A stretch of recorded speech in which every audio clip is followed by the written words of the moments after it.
Chris, what are we talking nerdy about today? Leveling up your communication skills for business and life. Talking nerdy. We're just talking nerdy. With all this talking nerdy. Oh, come on, you wanna talk nerdy? How to Win Friends and Influence People by Dale Carnegie is a fantastic read. I know that, we've talked about how much you love this book and how much you have lived by it. There's so many things in here where it's like, yeah, I knew this, but I really enjoy his anecdotes and the stories and being a history nerd, and that this was written in like the 20s or 30s. I'm like, I know about Roosevelt. I know about Taft. It was basically written in that accent too. How to win friends and influence people. Yeah. Yeah. And here we can see Roosevelt on the field, talking to all his servants and people. That's exactly how I pictured the book being written. Become genuinely interested in other people. Smile. Remember that a person's name is to that the person the sweetest and most important sound in any language. It's probably why people who read that book get good at communication. Is because basically from the old days. Yeah. Basically, it's like anything that worked back then with that accent is still gonna, and it's probably still gonna work. Yeah. So. I also think that back then it was we weren't bogged down with as much media. We didn't have screens in the 30s, and so I feel like it was probably the pinnacle of person-to-person communication, because phones were still they were like 50 years old at that point, I think. Like, commonly used phones were very recent in every household phones, let's call it that. But anyway, the point being that you had to be good at talking to people, because that's how everything got done. Mm-hmm. Used to have to make sales by walking up to a doorway and convincing people to let you in. And it wasn't an email. It wasn't a video call. It was in person. Well, do you think that makes it so that communication skills are less important or more important now? It's a good question. The obvious answer is it makes communication skills more important now, because there's fewer people that are really good at it. But I kind of think that communication skills with, face-to-face is becoming less important, because there's other skills for communication you have to get good at, like email, engaging video, other things that I'm blanking on. What do you think? I think I think the further we sink into our virtual realities, there's less demand on us to have those skills honed and effective. However, I think that the skills themselves are far more important and useful, because when you get into the actual real world, that's where real things happen. I think there's a misconception that there's a misconception about reality is like, everything that happened online is what matters. And it's not that. In fact, it's the opposite. A lot of times is what happens in your day-to-day life with the people around you, and your most close clients, your most close partners and friends and family and neighbors and people in our community. How we communicate with those people and how we have interactions with them are actually what are going to determine the quality of your life in most cases. So I don't think that the communication skills just that you have with your audience online, for example, is nearly as important as what many people want you to think it is.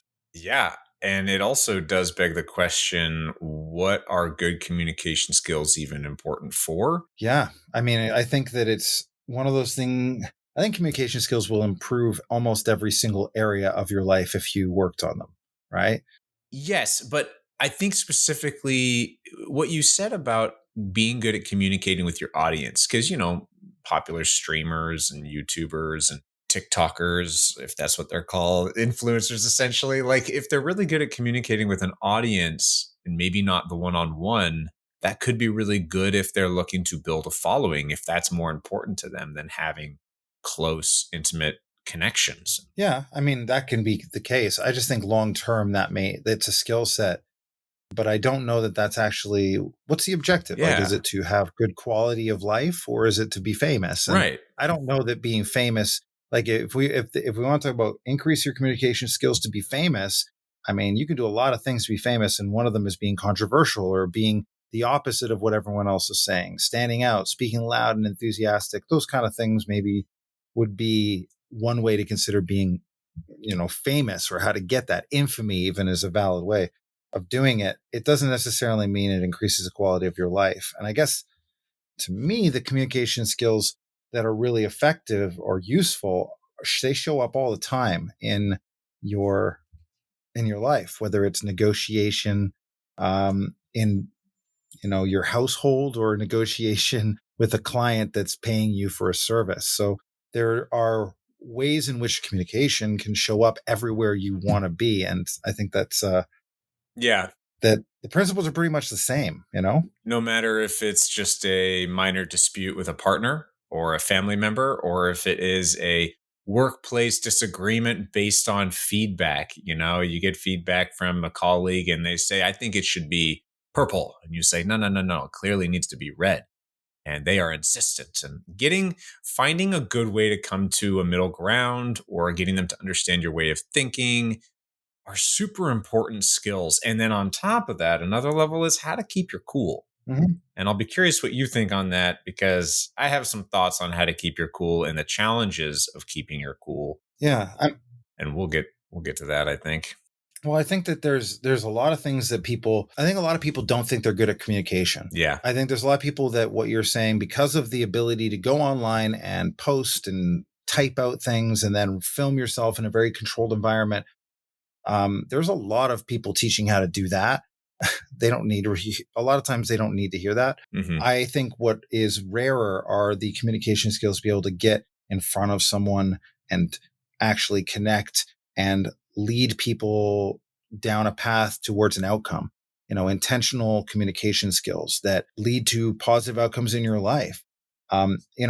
There's a lot of people, I think, they don't feel confident with that, like picking up the phone and calling somewhere to get an appointment, or being able to approach someone who's a stranger on the street and ask them about something, or to get an outcome.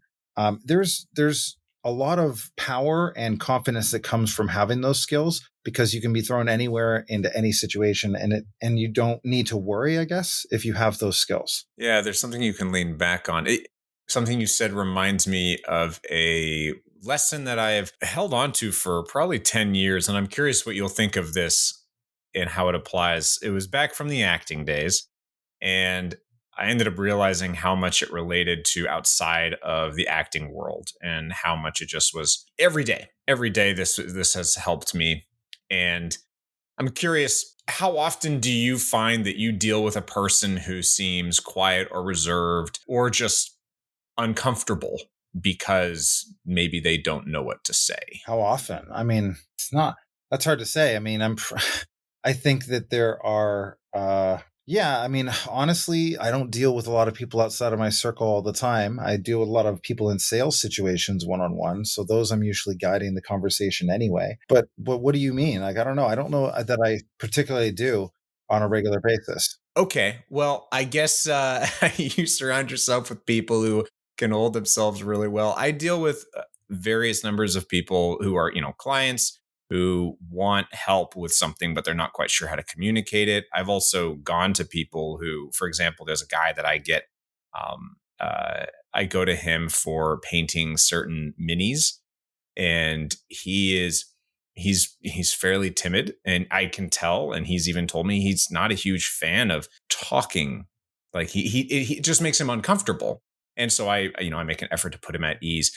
But the thing that I remember learning was back in the acting days of don't, and this is because when you're an actor, it's very easy in the beginning to get stressed out and you're unable to be present in the scene.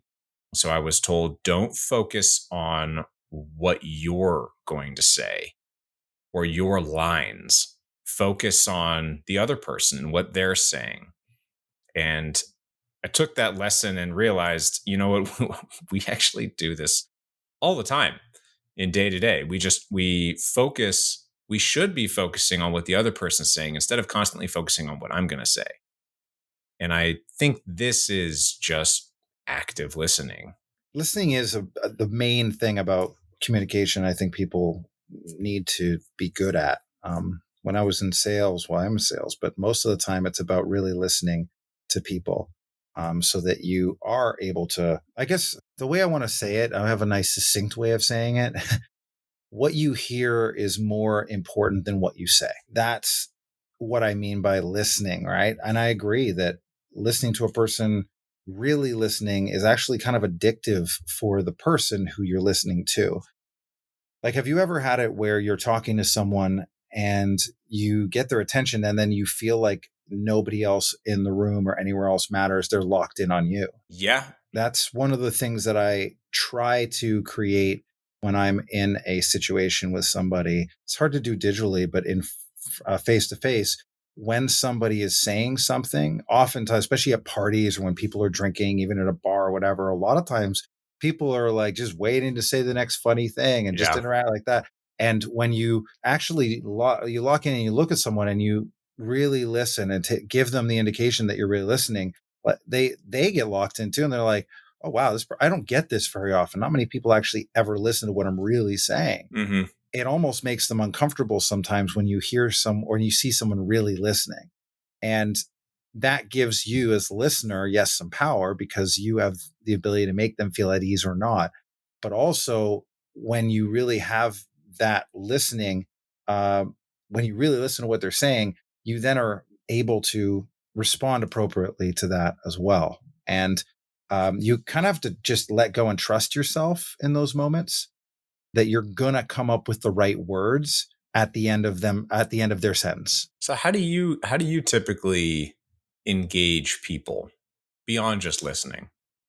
How do you engage with them? Like just in a conversation. Yeah. Yeah. Like, say you're already talking to them. We're not, this isn't about starting up a conversation and making a friend. This is more so you're in a conversation and you want to captivate, you want to engage, you want to connect with this person for whatever reason. You want them to become a better friend. You want to build your connection with this person for sales reasons. You want to build loyalty with a potential customer.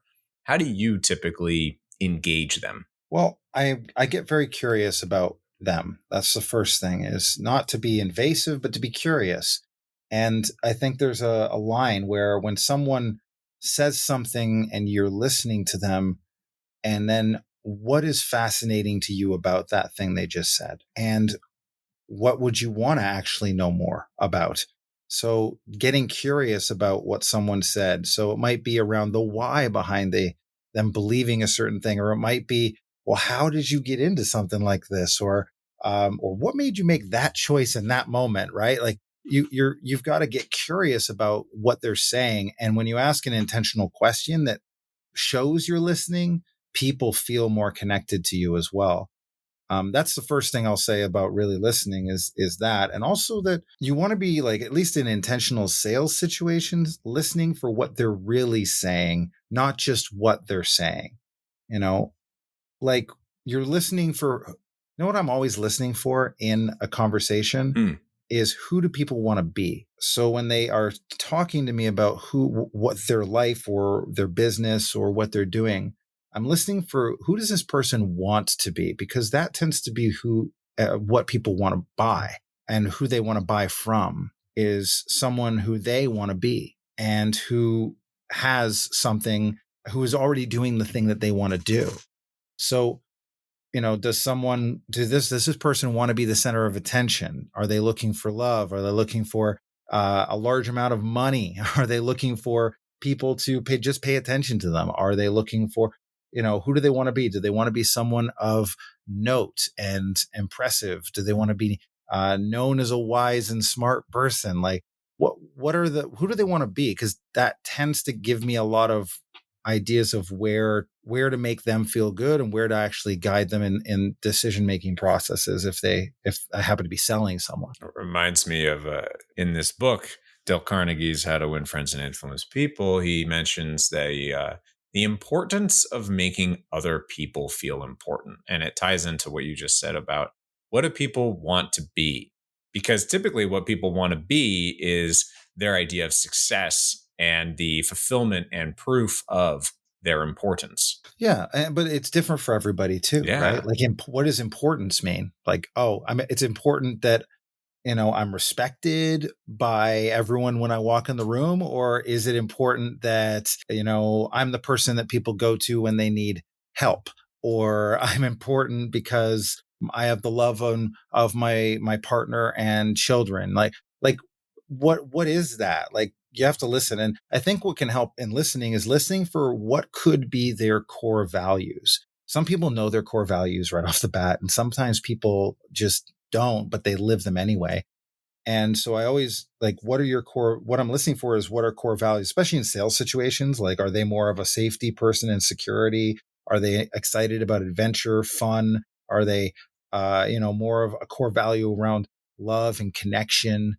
Core values can be anything, right? But it really is important to listen for what kind of core values do people have? Because when you align you and your product to their most important values, you're more likely to create sales or loyalty with that client. This touches on, because right now we're in December, so there's holiday parties happening, and I actually tomorrow am going to my partner's holiday Christmas dinner. Holiday Christmas, that's kind of redundant. Her work's holiday dinner. And I am outgoing, and they have intentionally seated me near a buffer zone. I am the buffer. I am the buffer. Yes, for a couple people. You're middling in the middle of the table. You're the person who I has to I juggle the table. It's like, go loaded with questions, man. Go loaded with well, scenarios and stories. so the thing is, over the years, I've learned that a great question that I love for engaging people is, after the whole, hi, like I'm Frank. Oh, yeah, so and so. Oh, yeah, crazy weather, right? Oh, what do you do? After those simple, basic ones that don't really go very far anyway, Mm-hmm. I always pull out, so what do you like to do for fun? Mm-hmm. And I find that that is super. I mean, first off, it ties into something I really love talking to people about, which is what they are interested in. Because, like you said, it's, you like engaging. You said in slightly different words, but you like learning about the person.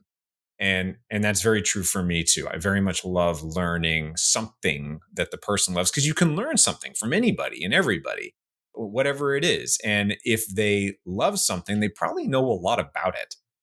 So I really like asking people, what do you like to do for fun? And if they say biking, I like doing long bike trips. And I say, wow, I know nothing about that. Like, what's cool about it? What do you enjoy about it? And I find that ends up they end up carrying the conversation on for a long time.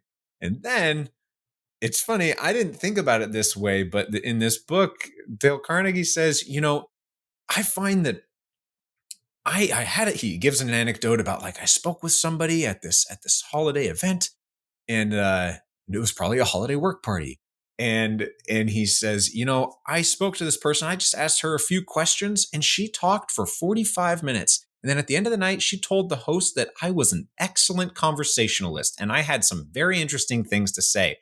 But I didn't say anything for 45 minutes. It was Yeah. just her. She just enjoyed getting to talk about something, and I was actively engaged, showing curiosity with questions.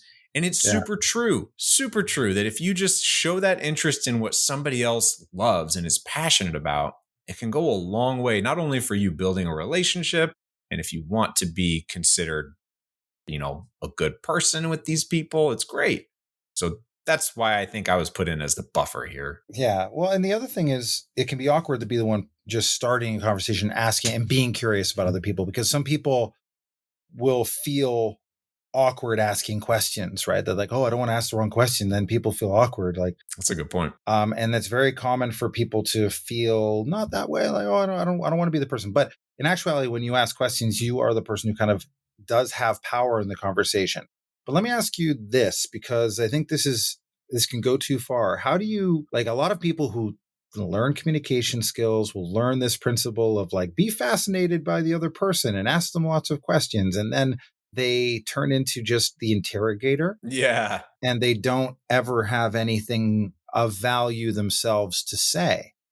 And also, like, it's very comfortable to be the person asking questions, rather than the person taking the attention and delivering value. That's why, I mean, it's very easy to start an interview show. It's very hard to do a show where you are the person just giving the wisdom all the time. And I think that it's a balancing act in, say, conversation or in communication between those two things. How do you not fall into the trap of being the perpetual questioner? Well, this funny enough reminds me, I was on a date many years ago, and I was asking a lot of questions because this person, they were not much of a talker. And so Mhm. I ended up asking almost all the questions. And they even said, I feel like I'm being interrogated. And I at the time I thought, well, you're not asking anything. You don't show any interest in me, and your answers are brief. Like, you want to sit here in silence? Is that what you want? I didn't say that. Instead, I said, well, yeah, I'm looking to get to know you. Mhm. And she didn't care much for that. And obviously that did not go into another date. No. But as far as when do you go too far with questions? When does it become like an interrogation? I think it depends on the kinds of questions you ask. I think there's also just a social knowledge to understand, like when you've asked one in a group, especially, I've asked this person a couple of questions. Where can I draw someone else into the conversation? And that's what you're talking about with middling, right? Is, well, I've talked to this person. Now it's like, I know this about this other person. It's like, didn't you go on a biking trip last year or something like that? I heard you talk. Oh yeah, I did. And I know. Then it kind of spurns another part of the conversation and draws people in to it. And by understanding who your audience is and knowing a little bit about everybody, you can be that communication bridge between people where you get conversation going and you kind of draw people in. Like if you notice people off to the side that are not contributing, you can draw them in potentially with a good question or a good comment. That's tough though. It's not easy to like facilitate an entire conversation at a table, I find. I mean, I think it really helps if you have good questions. And this is an area that I personally struggle in, but you, And need a couple Mister, leaders too, by the way. Like you need another couple leaders around you for that. This is turning yeah. into how to run a dinner party as Yeah, opposed to well, how to communicate effectively. but But it does tie in. Like, I want to know what you think because you do a lot of question work, talking with people. What does a good question even mean?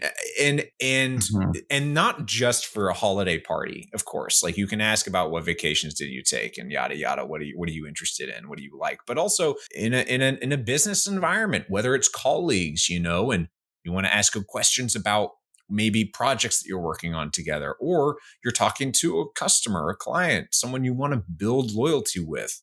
Are there any fundamental techniques for asking open-ended questions that aren't just, the binary yes or no answers? Yes. So to follow up on that answer, because you're asking, like, Because I just asked a binary question. well, it's interesting because it's like, okay, if you ask, you see a great art piece and then you ask the artist, what makes a good, painting stroke that allows you to do that. And it's like, it's not really about just the painting stroke, it's about like there's a conception that you have around the whole piece that this painting stroke goes here and this painting stroke goes here and this is a different technique and there's 25 different types of paint things that went into making this one piece. It's kind of the same in a great conversation. Realistically, I don't want to make it sound too overcomplicated, but what are some of these things? There's like words matter. Just take, for example, we're talking about improving your communication skills. That to me is a very lousy name for this episode. Okay. So let's say like maybe leveling up your communication skills is better, right? Or what about this? Like, what if we called it attaining epic level communication skills in under 20 minutes? I'm just stunned because you threw an epic again. Yeah. Or you could say learn 4 strategies to changing anyone's mind in 20 minutes. Or I could say master the 4 secret strategies to turn anyone into a client in under 20 minutes. I mean, which of these has more emotional resonance, right? Or which of them do you think you would click on? Hmm. And the point of this is to say words matter. And so when you ask me, what makes a good question? Well, the words in the question matter. How are you describing the experience and then getting to the heart of what they're actually saying? So listening to what they're saying and hearing what's really going on And then what's the area that's very, very fascinating that you want to dig into? And I think that when somebody is telling a story, which is often where it is that you want to ask questions, is dig into the part that is more than just what they're feeling. Because I think very often we'll go to a place of like, well, what did that feel like? And in realistically, that's not what is interesting.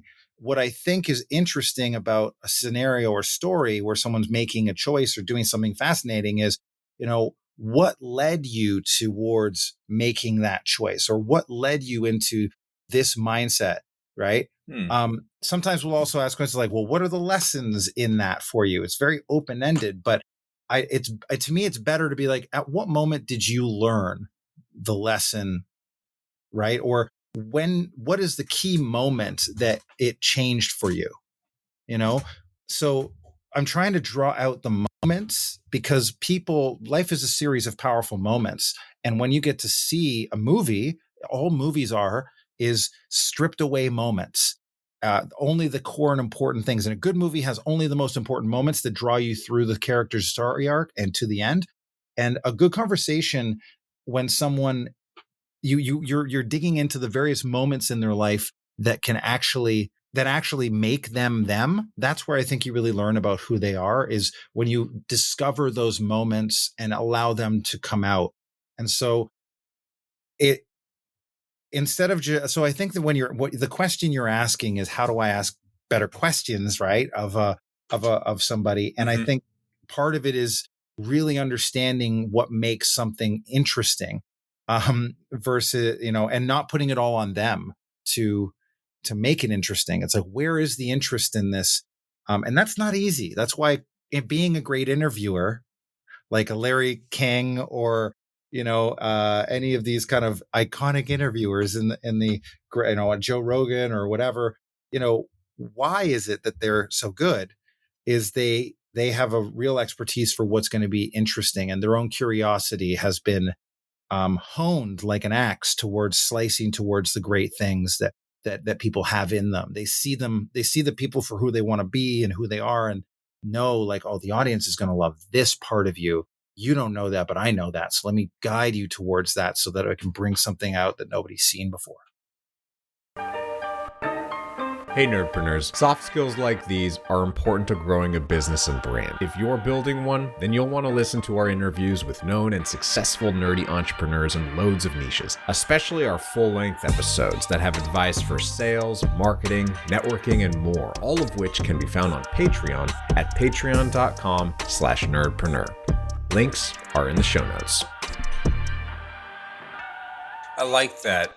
The idea of, and one differentiation that I found in what you said was, you look for the interesting moments, not just what's interesting to you as a listener, because, that's only going to go so far with the person you're talking to. But I mean, that's part of a conversation. You contribute some thought and some input, but then you throw it back to the other person. It's like a game of tennis, you hit the conversation back and forth, but also carrying on that conversation is asking the questions about what made it interesting, what makes this thing interesting to the person that's talking, and when did those where are the moments that it changed, that something changed, whatever is being talked about. Where's that moment? Life is a series of changes, right? A series of moments where we shift and things become different. Did you ever read Steinbeck's The Pearl? Mm-mm. Okay. Well, there's the whole thing about the pearl is this guy finds a gigantic pearl underneath the water. And basically when he finds it, all life is now divided between moments before the pearl and moments after the pearl. And there are these moments in our lives which are like the pearl. You discover this thing, and everything after and everything before that was different. And I didn't really like the book very much, but that principle is so cool to think about, because there are every day there are moments like that, or you can find moments like that in everyday life and realize like the significance of them, right? Significance of before and after. And at those moments, we show up as people. making decisions. We show up as people and fail. And that's what's interesting to people, at least I think when they listen or when we communicate. Now, this has all been on the aid of listening and asking questions. And I think those are really important. But one of the things I noticed you were doing earlier, and I think it's a really good principle of communication, is storytelling. Mm. So multiple times during this time, you have tailored your lesson towards a story. And I think that there is a reason for that. But the storytelling, the ability to wrap up lessons or moments or these crucial things that you want to share into story, it absolutely captures people at a different level than if you just start barking off principle 1, Yeah, principle 2, right. principle 3, and that is only going to get you certain people, right? But when you get into a story and you tell the story and you captivate it, and then at that moment, that was when I learned that, boom, Yes. nugget of wisdom. That's how you, from a standpoint of advertising on your store, on your actual, from a standpoint of communicating to a mass audience, whether it be social media, at a conference, or public speaking, all of those things are, all of those times, utilization of storytelling can be incredibly valuable for people to be better communicators in those situations. So at your dinner party, have a few stories loaded as well. I always have a few stories loaded. It's interesting because I also think about how storytelling, I feel very strongly about the idea of storytelling. For me, here's a story.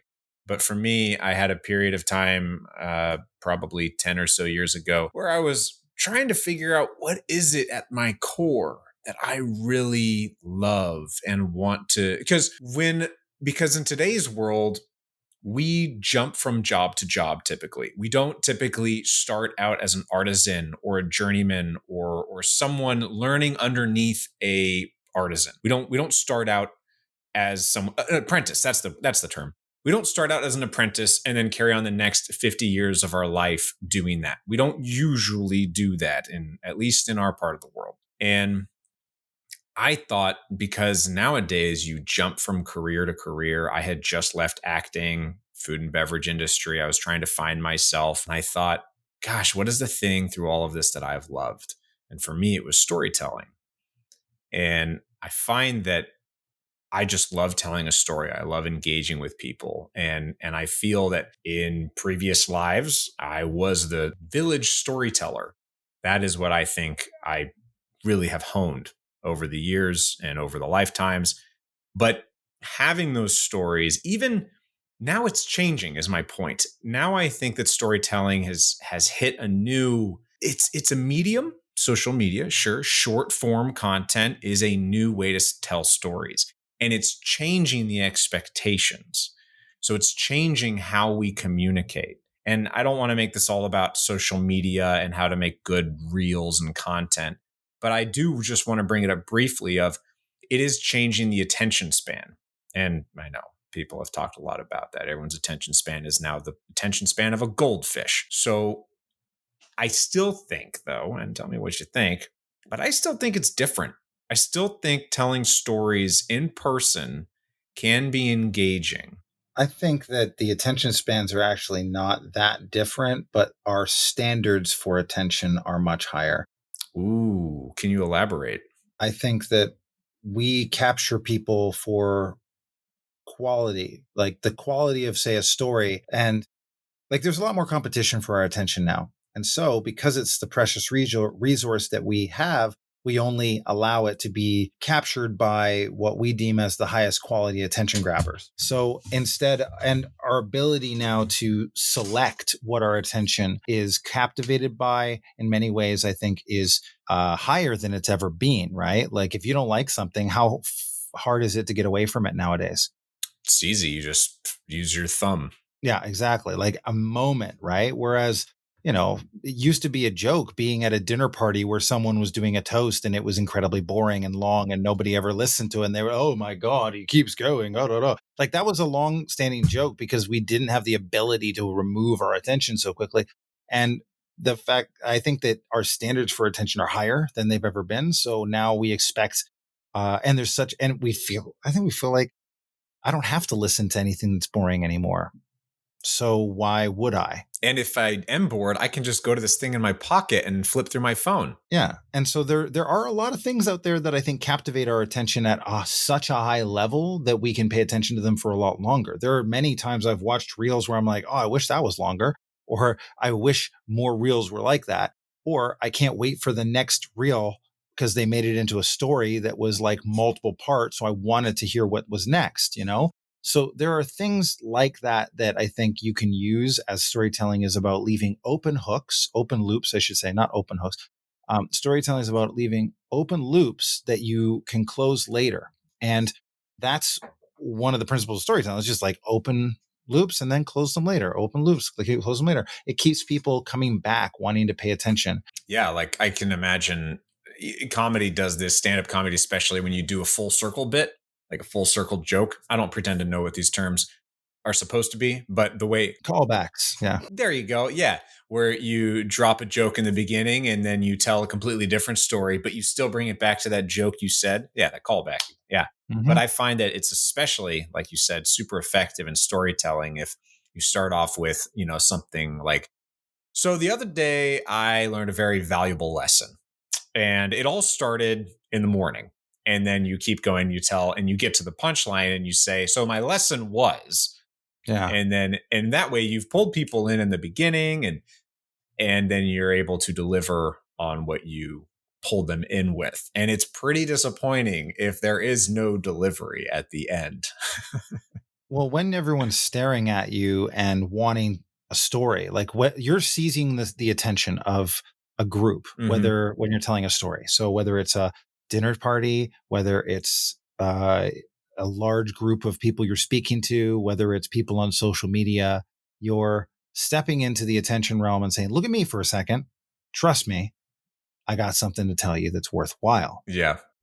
So that is awkward for a lot of people. Like it is one of those moments where it's discomfort and awkward. And I think when people see that on other people's eyes or other people watching them, like, oh, they're seeing me right now, they lose the nerve, they lose the confidence, they stumble or get nervous. How do you work through that? I was actually just going to say I struggle with this. I typically, if I have an audience, if I am performing, or if I am trying to, I use the word performing pretty liberally. I will be talking to two people, and I would call that performing. It's not like I'm lying or anything, or I'm pretending. It's just that I'm using techniques that I've learned as a performer to engage with multiple people. And one of those techniques is looking them in the eyes, and not staring at them, not mean mugging. Just go between the two people really quickly. And don't really quickly. blink. Whatever you do, don't blink. No, I definitely will look between them. And so that is the thing I try to do and I'm conscious of. However, just earlier today, I caught myself in a conversation with three people, and these are colleagues of mine, and I was looking at the table more than I was looking at any of them when I was talking. And I do that. I know lots of other people do that. But as far as how do I engage with people, like what's a way, I tell myself to look at them in the eyes, and I make sure I don't go to my phone. I make sure I don't go to my phone, because as soon as I go to my phone, I'm telling them I don't really care in this conversation. You're not important to me anymore. My phone is more important than all of you. So I avoid that big time, unless my phone is vibrating and it seems important and it's like, this is a work call. Sorry, I got to take this. Otherwise, yeah, I don't use my phone. I think there's some simple techniques to be able to be relaxed and maintain relaxation. One is breathing. Obviously, the more you do it, the better you're going to get. Yes. Right? Yeah. So if you are willing to fail a few times, which means feeling awkward and tell a bad story here and there, you're going to feel a lot more comfortable in the situations where you do capture the attention better than failure. Oh my gosh. Yes. I have to, real quick, I have to say about failing often it's so true. I fail so much. I tell a story that I think is funny. No one cares. I've gotten to a point where I can tell people aren't going to care about this story but I'm going to say it anyway because I like the story and I want to share it. Or like I was just in the car the other day with my partner and I tell a story knowing this is a story she has no context for. No matter how much context I give her, she's just not going to find it funny. But I delivered it anyway. And just as I was sure, she didn't find it funny. And I just kind of learn how to recover from that ultimately, which is like, oh, well, I'll say something like, well, fuck me. Like, or, yep, that was an inside joke. People Cool find that story, funny. bro. Exactly. Well, that was a cool story, huh? Yeah. Okay. Anyway, what'd you eat for breakfast? So I was, do you know I know how to scuba dive? Me too. Oh, I didn't wow. know that. No, see, we learn new things all the time. But I learned how to scuba dive when I was a teenager and then didn't scuba dive for a long time, like 10 years maybe. And then I went to Bahamas on a sales trip. And when I went there, there was a salesperson who I had got there and he said, oh, his name is Thomas, but he doesn't have like the French Thomas, Thomas, right? And so he comes out and is like, please, we should go and play. I don't know why he sounds like French guy, but I'm going to use that for his voice. Sure. Please, we should go and go scuba diving. That's my French accent. That wasn't bad. That wasn't bad. And I'm like, sure, let's do some scuba diving. I could do that. I learned that a long time. And so I can't find my certification anywhere. So they have this quiz you can do. And I, know the answers. So we do the quiz. We get in the boat. We're all decked out. We're ready to go. We're going to do 2 dives in the Bahamas and all sorts of stuff, right? And so all I remember is like, okay, the first rule of scuba diving, you know what you do? You don't hold your breath, because if you hold your breath underwater and you're changing pressure zones, bad stuff happens. So don't hold your breath. So I like clear my airways. I'm like getting all right. As long as I keep breathing, I am good. No problem. Right. So we go down to our first dive. It's supposed to be like a 45-minute dive, something like that. Right. And we go down, we're like pretty deep, and I check my air. And I'm like, what the heck? It's only been like 15 minutes and I'm already 3/4 of the way down my tank. It was like maybe halfway through our dive and my tank was like 3/4 of the way down. And we need to go back up a long way too. So I'm like, oh geez, what the heck? Right. So I motion to Toma and he's like, that's his French underwater speak. That's good.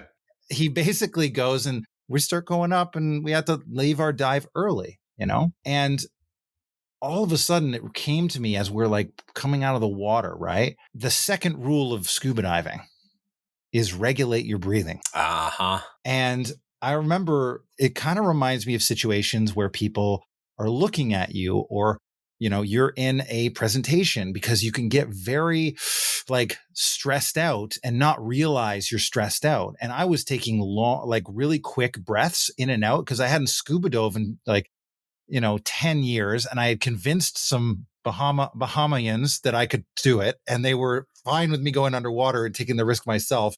But I literally was like panicking probably underwater and not realizing it.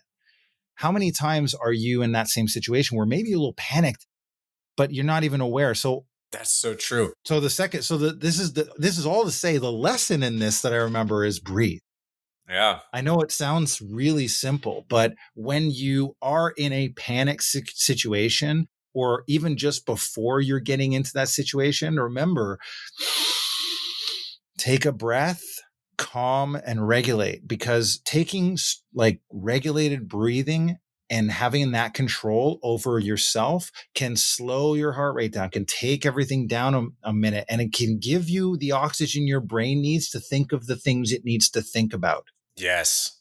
Yeah, man, I take a deep breath right now. I know that there are some of the people we've interviewed where I've been a little intimidated or really excited to have them on, and I get so caught up, or I just get really caught up with this thing I want to talk to them about, and I forget what my question was. I forget what my thing was that I wanted to ask them, and so I've learned I have to write it down, but also, yes, breathing deeply, completely. Yeah. And I wonder if there's folks that just get panicky in a conversation.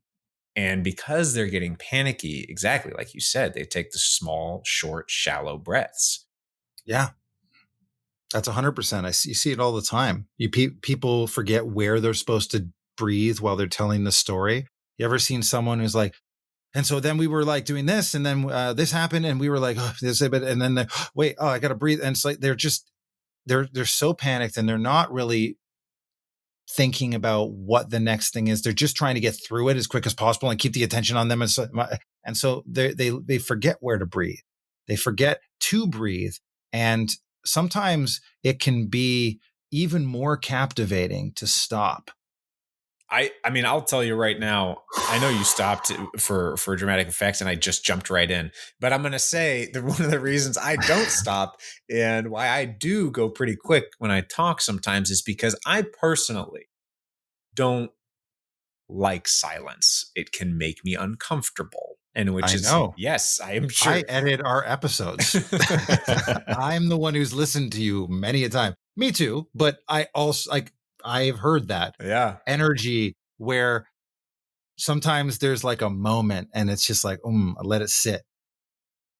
So guys, like, and it's just Frank jumps in and I'm like, oh, all right. So sometimes I do move that out a little bit just to get a little space. Well, I'm always afraid if I don't jump in with my thing, I may not get a chance. We may move on to something else and I'll have lost the opportunity. So there's that too. And sometimes that's okay. That's the other thing. I actually think that's another thing that's a good, because oftentimes you'll be hearing stuff and you're like, oh, I have something to contribute, but you have to listen to what's going on in the room. If the room is moving, and not you specifically, I'm talking to anyone who's doing this. I'm just going to apply this to myself. But sometimes there's a moment where it's like, oh, I got something really cool to contribute, but the moment is gone. And so when we drag it back, it's like you're trying to drag attention back and say like, no, I want to say something here too. And it's like annoying to people because we've moved on from that, or it feels complete. Mm-hmm. And there are times where we've all done this, and I've done this too, where we realize like, oh, nobody really wanted to go back and hear that. And we were kind of complete on that. In fact, it felt good. So sometimes it is like letting that stuff go. Yeah. There's a really strong principle in communication, at least in sales too, is don't sell yourself out of a sale by talking too much. And I can tell you there are times when, the customer might have, like when we used to have a thing that we would sell people on, which was called the forever guarantee. And it's the most incredible guarantee you've ever heard of. It's not lifetime, it's forever. It literally is be handed down to your kids. It could be forever. They'll get it. And then they can replace the knives again. And it was just like, this is the big thing. And let me tell you about this testimonial, right? That this person had it for 34 years and we gave them a brand new set after 34 years. And these people had it for 10 years. They sent it back to all new knives when they got it back. They were, their jaws dropped. Then this person died. They had it in their will to their kids. And so I remember doing this sometimes. And sometimes people are like, they get it right off the bat, right? Because it's in the name, forever guarantee. And as you keep talking about it and like hitting over and over and over, it starts to turn to salesy. And if you don't realize that there's this like, hey, dude, I get it. Good guarantee forever. Show me more. If you don't really recognize that, that's like trying to get the attention back over to you when you've got something else to say. It's like once they've got it, move on. That's right. That's really good. I think about how whenever I'm on a sales call for a new client potentially, or trying to secure the next project in my video work, and I have found that less is more.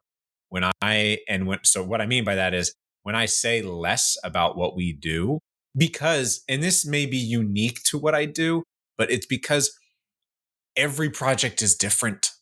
And people listening might be in that boat where they do maybe commission art and every project is different. What your person wants, what your client wants. I want a waterfall. I want like these colors specifically in the waterfall. And you're like, that's not how I would do a waterfall, but okay, sure. You can't sell them too much on, hey, look, I'm going to put, it's going to be a big mountain. It's going to have this and that. And they're like, I don't want any of that. I just want a waterfall. With my job, I know that I can pitch them on something, but they actually might have something else in mind. If they have nothing in mind, then sure, I will suggest some ideas. But otherwise, I just like to ask them the questions. Like, what do you want in it? What is it used for? What are you going to do with this? Where are you going to put it? And that way, they not only get to tell me more, but I'm speaking less, which is what I want.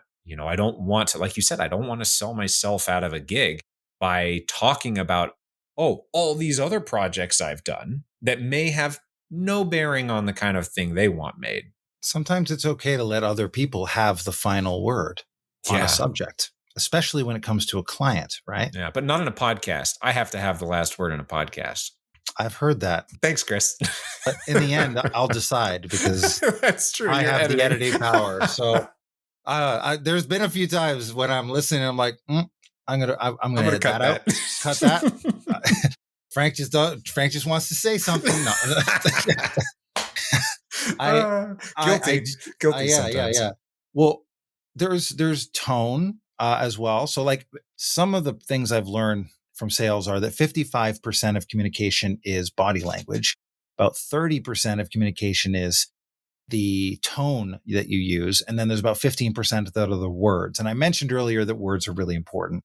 And so that we actually do want to agonize sometimes over the words that we use to describe or when we ask questions. But let's talk about tone and body language for a second, because those are also really powerful ways to communicate. And I think body language, the breathe thing, really makes a difference in how your body language comes across when we're in person. I think when you're have good clothes on that you feel confident in, that matters. A lot of people think, you have to dress for success, but that doesn't necessarily mean you be dressed over top of what other people are dressed. Because if you're wearing a suit at a beach party, you would feel awkward. And the thing is, you want to actually dress for where you will feel the most comfortable. So if you're at a beach party, you're wearing beach style clothes that you feel comfortable in. And if you're at a fancy dinner party where everyone's wearing a suit, you know that, and you're wearing appropriate wear for that. That's what dress for success means. And it's really the reason it is because it makes you feel confident in yourself and be able to perform. So you're not worried or thinking about what people are thinking about your dress. Yeah, I remember hearing a while ago. I mean, dress is super helpful. And so I'm reminded of back in the acting days, and well, let's keep it on body language, right? Because that's my thing. Is like when in acting, there is so much of when you go into an audition. I mean, auditions are essentially your sales opportunity. So you go into the audition room, and they say, go in with confidence. Dress in like your favorite underwear. That's at your lucky underwear, right? Like some people have that tradition, that superstition. And over the years, I realized, you know what? No, fuck that. Like it all depends on what your character is that you're auditioning for. So it's a little different, but I remember hearing that advice. I think it's important and very much applicable to situations that have any time that you are dealing with people you don't know, especially, or that you're trying to create a good first impression. Yeah, like you said, clothes are important. Walking in with confidence. What's your confidence like suit? What does that look like for Chris? Well, there's something called the primacy effect, which is really reworded as the power of a first impression. I learned it in sales very early in my career. And what that means is that everything that you do and say is filtered through a first impression. So when you realize everything you do and say is filtered through the first impression, you realize there's a power to it. It's not the be all end all. You can fix first impressions that don't go well, but if you can make it a good first impression, you've done a lot of the heavy lifting. So I think clothes that fit, if you're asking me, what do I wear clothes that fit and make me look good. But also I work out and stay fit so that I feel good about my body and how I look and all those other things, because that increases your confidence too, because it's not just about what I'm dressing up. It's about the whole package in my mind, so I feel more confident if I've worked out that day, or if I've, done something hard for myself, if I've meditated, or I've done any of these things that really are part of what allows me to say exude confidence. Right. And then I can feel confident. I don't have to fake it. Right. And yeah, when I say like what your confidence suit is, yeah, Sure. Clothing can definitely be a part of it. And I didn't maybe elaborate very well, but but it that is was, my confidence suit. My confidence suit is my lifestyle. yes, that's what I'm getting at, Yeah, is yeah, like, okay. what is the non-clothing stuff that puts you in that confidence mode? Well, there are, being in a confident state. So there's a few things. One is, like I said, if I know I got something important to do that day, I try to schedule it later in the day so I can go to the gym first. Because when I finish the gym, and I also want to have enough sleep, I want to have enough, water, and I've, eaten, I'm not starving, I've had all the things that make me peak me in that day if I really have to perform. So there are those things that work for me. I want to, have known my outfit that I want to wear that makes me feel like $1,000,000.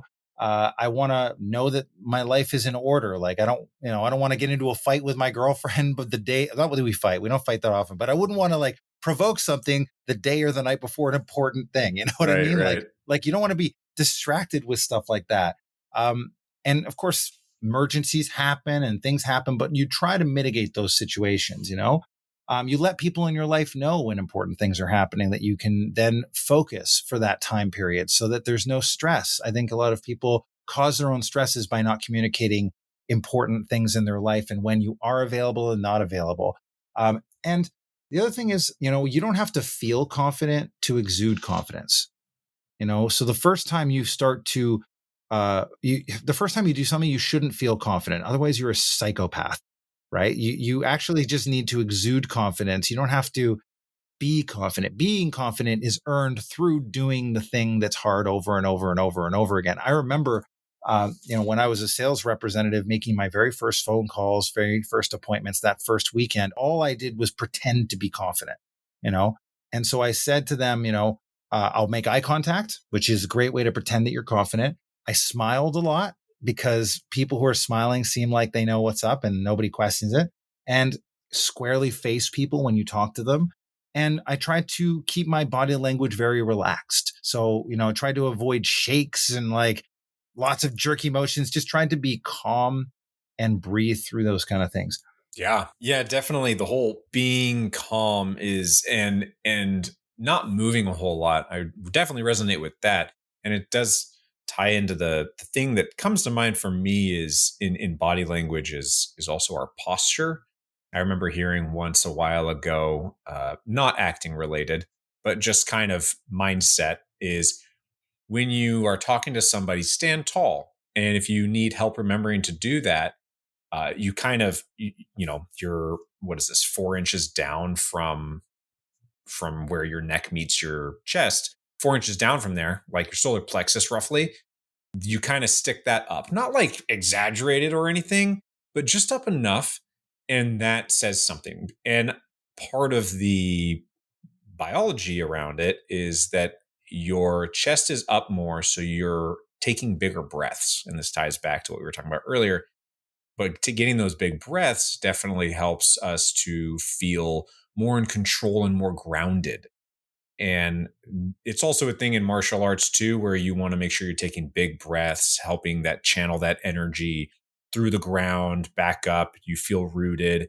And there's that confidence, that stability that you were talking about. And I find that helps me a lot. If I ever manage to remember all of that, then I will use it. But I typically don't remember to, plant my feet in a defensive stance in a conversation and take deep breaths through the ground.